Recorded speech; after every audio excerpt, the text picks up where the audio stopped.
So university में जिस तरीके से बच्चे रिसर्च कर रहे हैं, नई-नई टेक्नोलॉजी का इस्तेमाल कर रहे हैं, किस तरह यूनिवर्सिटी में जो है स्किल डेवलपमेंट के ऊपर बच्चों के लिए कार्य किया जा रहा है? ये हर स्टूडेंट के ऊपर जो आज हमारी इन्वेस्टमेंट है वो केवल शिक्षा के संदर्भ में नहीं है, कौशल के संदर्भ में है। और कौशल जहाँ तक मेरा मानना है, जब तक बच्चे अपनी अर्जित नॉलेज को अप्लाई करना नहीं सीखेंगे, तब तक वो मार्केट में जाके न तो एक अच्छे एम्प्लॉय बन सकते हैं, न अच्छे एम्प्लॉयर बन सकते हैं। तो इसलिए विश्वविद्यालय कैंपस के अंदर ही उन्हें इस प्रकार के प्रोजेक्ट्स के अंदर, इस प्रकार की असाइनमेंट्स के अंदर, इस प्रकार की एक्टिविटीज़ के अंदर समाहित किया जाता है, जहाँ पे उन्हें लर्निंग को अप्लाई करने का एक मौका मिले। जैसे अभी आप हमारे कैंपस में देखेंगे, बहुत सारे बच्चे विभिन्न प्रकार के प्रोजेक्ट्स करते हैं, चाहे वो एग्रीकल्चर में करते हैं, चाहे वो इंजीनियरिंग साइड में करते हैं, चाहे वो मैनेजमेंट साइड में करते हैं। और इन प्रोजेक्ट्स में उन्हें कुछ सीखने को मिलता है, कुछ अप्लाई करने को मिलता है। जैसे कुछ बच्चे हमारे यहाँ अभी सीएनसी मशीन्स के ऊपर कुछ छोटे-छोटे प्रोटोटाइप्स बनाते हैं, और ये प्रोटोटाइप्स ऐसे प्रोटोटाइप्स होते हैं जहाँ पे उनको उस टेक्नोलॉजी इनेबल्ड मशीन पे काम करने को मिलता है जो सिमिलर मशीन आज इंडस्ट्री ग्रेड के अंदर है। तो उस इंडस्ट्री ग्रेड की मशीन पे जब बच्चे काम करते हैं और कोई नए-नए छोटे-छोटे प्रोडक्ट्स बनाते हैं, छोटी-छोटी एक्टिविटीज़ को कन्वर्ट करके एक छोटे प्रोटोटाइप में कन्वर्ट करते हैं, तो उन्हें ये समझ में आ जाता है कि उद्योग के अंदर जैसे काम होता है, वो काम कैंपस में ही वो सीख के उद्योग पहुंच जाते हैं। साथ ही उन्हें ये भी आभास हो जाता है कि अगर वो खुद अपना बाहर जाके इसी प्रकार का काम करना चाहेंगे, तो किस प्रकार की मशीन, इक्विपमेंट्स, लागत, कॉस्ट का उसमें समावेश होगा, और जिस कारण से वो एक अच्छे एम्प्लॉयर भी बन सकते हैं। तो हमारा फोकस है कि बच्चों को विभिन्न मशीनों के ऊपर, विभिन्न एक्टिविटीज़ के ऊपर, चाहे वो एग्रीकल्चर है या इंजीनियरिंग है, उन एरियाज़ में उनको नए-नए एक्टिविटीज़, नए-नए प्रोजेक्ट्स में इंक्लूड करना, चाहे वो इंटर्नशिप्स के थ्रू है, चाहे वो on the job training industry के अंदर है, उसके थ्रू उन्हें एम्प्लॉयबल बनाना, उसके थ्रू उनके स्किल्स को निखारना, ताकि जब वो वहाँ से कंप्लीट करके बाहर निकलें, वो जॉब रेडी हो। सर, इलेक्ट्रिक जो है व्हील चेयर भी बनाई है अपाहिजों के लिए, और तो इस तरह के यहाँ पे जो काम कर रहे हैं, अब देखिए, विदेशों तक जॉब भी ले रहे हैं। देखिए आज हमारे बच्चे जो है, उन्होंने एक छोटा प्रोडक्ट बनाया जो व्हील चेयर है। अब ये व्हील चेयर बनाना बड़ा आसान है, लेकिन इस व्हील चेयर की खास बातें क्या थी? इस व्हील चेयर में इन बच्चों ने व्हील चेयर को कैसे बनाना, कैसे उसको फैब्रिकेट करना, कैसे उस सीट को एर्गोनॉमिकली डिजाइन करना। उसके बाद उन्होंने क्या किया, उसके अंदर आर्टिफिशियल इंटेलिजेंस के जो मॉड्यूल्स हैं उसको इंटीग्रेट किया। यानी उन्होंने ये सीखा कि कैसे एप्लीकेशन क्रिएट करनी है और उस एप्लीकेशन में एआई के टूल्स को इंटीग्रेट करना है। अब आज इस सीट के ऊपर, इस व्हील चेयर के ऊपर अगर कोई पर्सन विद डिसेबिलिटी बैठेगा, तो वो उसको अपने फिंगर से, यानी अपनी उंगलियों के ऊपर उस व्हील चेयर को मैनेज कर सकता है, कंट्रोल कर सकता है।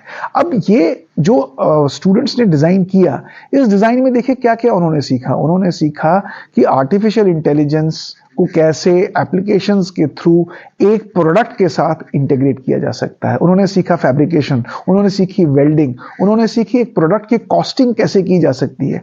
अब ये सारा जो मैनेजमेंट है, ये इंटरडिसिप्लिनरी वर्क है। अब इंटरडिसिप्लिनरी वर्क के प्रोजेक्ट जब बच्चे करेंगे, तो वो मार्केट में जब जाएंगे किसी एम्प्लॉयर के पास इंटरव्यू देने के लिए, किसी काम को करने के लिए, तो वो पहले से ही वो स्किल्स लेके मार्केट में जाएंगे, जहां वो रेडी होंगे किसी जॉब के लिए।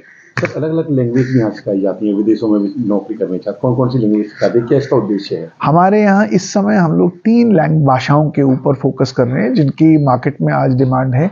एक इंग्लिश लैंग्वेज के ऊपर हम फोकस कर रहे हैं, दूसरा जापानीज लैंग्वेज के ऊपर फोकस कर रहे हैं, और तीसरा जर्मन लैंग्वेज के ऊपर फोकस कर रहे हैं।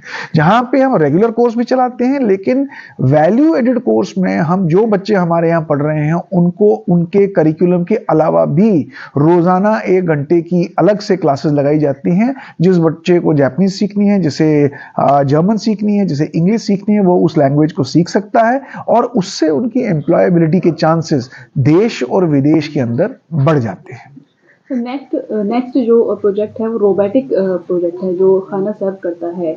तो क्या कहेंगे, आने वाले समय के लिए भी बच्चे तैयार हो रहे हैं टेक्नोलॉजी को लेकर? देखिए, रोबोटिक्स आने वाले दिनों में एक टेक्टोनिकल शिफ्ट है हमारे पूरे सिस्टम में, और वो भी ऑटोमेटेड रोबोट्स नहीं, वो ऑटोनॉमस रोबोट्स। यानी ऑटोनॉमस मीन्स जो खुद अपने डिसीजंस ले सकता हो, और उसके लिए integration of IoT, integration of artificial intelligence, internet of things, ये सारी चीज़ों का समावेश उसमें चाहिए। और हमारी यूनिवर्सिटी में artificial intelligence, internet of things and robotics, इन तीनों के मिश्रण से बहुत सारे प्रोजेक्ट्स बच्चों के सामने रखे जाएंगे, और उन प्रोजेक्ट्स के द्वारा वो नई टेक्नोलॉजी को एम्ब्रेस करेंगे और नई टेक्नोलॉजी को सीखेंगे भी। और इसी टेक्नोलॉजी को हम एग्रीकल्चर में भी लेके जा रहे हैं। अगर आप एग्रीकल्चर में देखें, हमारे बच्चे पारंपरिक एग्रीकल्चर सिस्टम के साथ साथ एडवांस एग्रीकल्चर को भी आज प्रोजेक्ट्स के द्वारा सीख रहे हैं, जहां पे वो ग्राफ्टिंग के द्वारा एक ही प्रोडक्ट से दो प्रोडक्ट्स या मल्टी प्रोडक्ट्स कैसे क्रिएट किए हैं, कैसे प्रोडक्टिव फार्मिंग की जाए, कैसे पर पर्सन की आय बढ़ाई जा सके, ये सारे प्रोजेक्ट्स कर रहे हैं। जी बिल्कुल, जिस तरह से हमने भी देखा कि आलू के साथ टमाटर यूज किया जाए, तो कहीं ना कहीं जो पीएम का सपना है किसानों की आय दोगुनी हो, जी, तो इस पर भी काम चल रहा है यहाँ पे। जी बिल्कुल जी, अभी हमारे बच्चों ने एक पोमैटो करके एक नया डेवलपमेंट एक प्रोजेक्ट किया है, जिसमें वो पोटैटो और टमाटो दोनों को इंटीग्रेट करके एक ही पौधे से निकालने का प्रयास कर रहे हैं, और बहुत सारी क्यारियां उन्होंने अभी इसको ग्राफ्ट करके बनाई हैं। ये उनका एक प्रोजेक्ट है। इसी प्रकार से वो विभिन्न और प्रोजेक्ट्स भी कर रहे हैं, यानी मल्टी क्रॉपिंग कर रहे हैं, यानी एक बेड के अंदर मल्टी क्रॉप्स को पुटअप कर रहे हैं, ताकि वो मल्टी क्रॉपिंग के द्वारा देख सकें कि किस प्रकार की आय उस मल्टी क्रॉपिंग से जनरेट की जा सके। इसी के साथ अलौकिक खाद बना रहे हैं, यानी जो हमारी पारंपरिक खाद होती थी भारत के अंदर, जो गोबर, गुड़ और तेल और बेसन, इन सब के मिश्रण से बनाई जाती थी, उसको एक्सपेरिमेंट कर रहे हैं, उसको टेस्ट कर रहे हैं, और उससे जो प्रोडक्टिविटी निकलेगी, उससे जो प्रोडक्शन निकलेगी, वो और ज्यादा होगी, और हमारी खेती में बच्चे नए कौशल और नई तकनीक को अपने फार्मर्स तक पहुंचाएंगे और खुद भी अब प्रोडक्टिव फार्मिंग करेंगे। आपके बच्चे टेक्निकली स्किल्ड हो रहे हैं कि नहीं, इसका प्रमाण तो तभी पता लगता है जब इंस्टीट्यूशन के अंदर बच्चे नवाचारी सोच को अंकित करें और उसको प्रैक्टिकली डेमोन्स्ट्रेट कर पाएं। मुझे बड़ी खुशी है कि बीवॉक मैकेनिकल मैन्युफैक्चरिंग के स्टूडेंट्स और बीटेक आर्टिफिशियल इंटेलिजेंस के स्टूडेंट्स ने मिलकर एक अष्टवक्र के नाम से व्हीलचेयर को निर्माण किया है।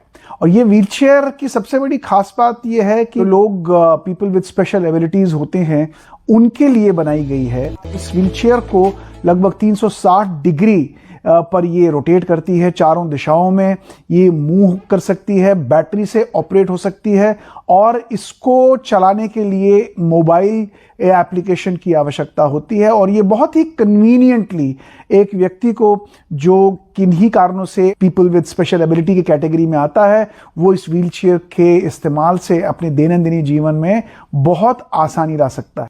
मुझे बड़ी खुशी है कि इस प्रकार की स्किल सेट को बच्चे यहाँ सीख रहे हैं, और उसको फिर प्रैक्टिकली इंप्लीमेंट करने के रूप देने के लिए वो इन तरह के इनोवेशंस, इस तरह की क्रिएटिविटी और इस तरह की प्रॉब्लम सॉल्विंग के अप्रोच को इस विश्वविद्यालय में सीख रहे हैं। इसी प्रकार के स्किल सेट्स उनको मार्केट के अंदर कल एक एंटरप्रेन्योर बना सकते हैं, वो एक स्टार्टअप स्टार्ट कर सकते हैं, या किसी भी ऑर्गेनाइजेशन में जब वो जाएंगे तो एक बेहतर एम्प्लॉई बन सकते हैं।